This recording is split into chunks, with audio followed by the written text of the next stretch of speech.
Good morning! It's the first day of DreamHack Australia, and despite my expression, I am very excited to go, as I have not been able to go the previous 2 years. Let's get ready! Alright, so yep, the outfit's vibe is I hate being awake and I'm not wearing pants. Thank you, Luke, for providing coffee. We caught the train in this time as it seems like the most convenient way, and oh my god, I haven't caught public transport to a convention since I was like 16. Look how cute Em is in her little Luigi costume, oh my gosh! It was a super short walk from the station to the main gate, where we picked up our creator passes.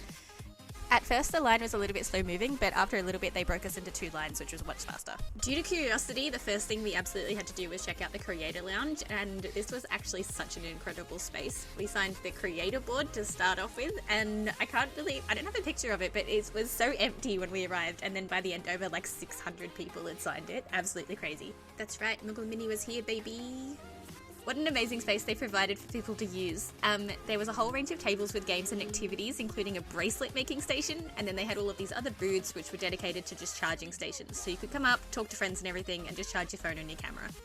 We were about to go downstairs when we found a punching machine, and honestly I'd always wanted to try one of these, so we got it set up and gave it a crack. My first score was 2,466 for my first try, which I think was pretty impressive, but before we left I had another go and I got 2,543.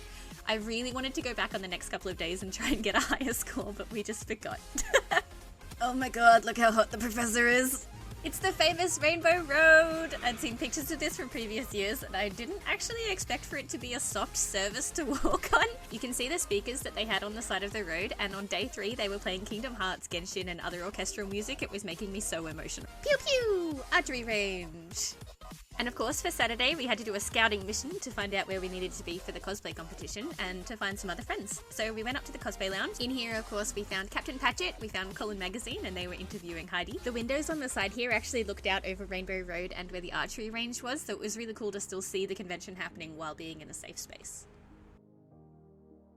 Just downstairs was the panel in the creator streaming area. This is where we actually realised that Luke kind of looked like the guy on the creator passes.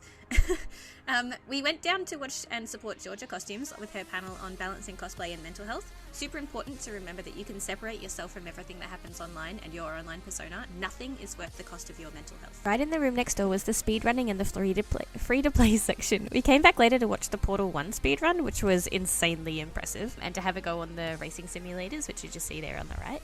I know it sounds something that's really impressive, but I was absolutely amazed about how soundproofed these rooms were, which was a real game changer, pun intended, for a convention like this. Chip!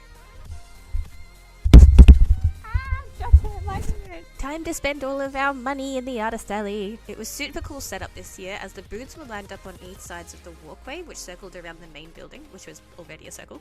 To absolutely nobody's surprise, I bought a lot of Genshin art, and of course I had to stop at my girl Dofu Puff.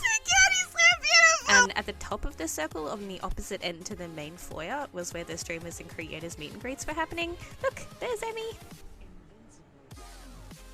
So this is the one kind of area that I had a gripe with for this convention. There was only one giant map at the very front of like the main foyer, and then things were kind of written on the floor very sporadically. But honestly, I was just like super lost all the time and following other people anyway, so this could just be me.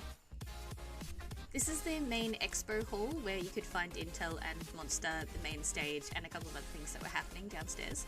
Oh my god, this stage was the most correct setup, especially for the cosplay competitions. Everything about it was so correct, and Vera was absolutely, hands down, the best host I've ever seen before. There was great camera work, the music, the sounds, and the screens. Honestly, it was super incredible to watch, and I really hope that other competitions can learn from this and use it in the future. We were pretty tired at this stage, so after the cosplay competition we did a little bit more exploring, and this is where we found the cozy corner. This was also done so right. Coffee, cozy games, beanbags, blankies and pillows, and super chill lo-fi music playing. It was really perfect. I did not want to leave that beanbag. And that's it, it's home time! The walk back to the station felt 30 times longer than the walk there in the morning, but we were tired and super nervous for day 2 for the big cosplay competition.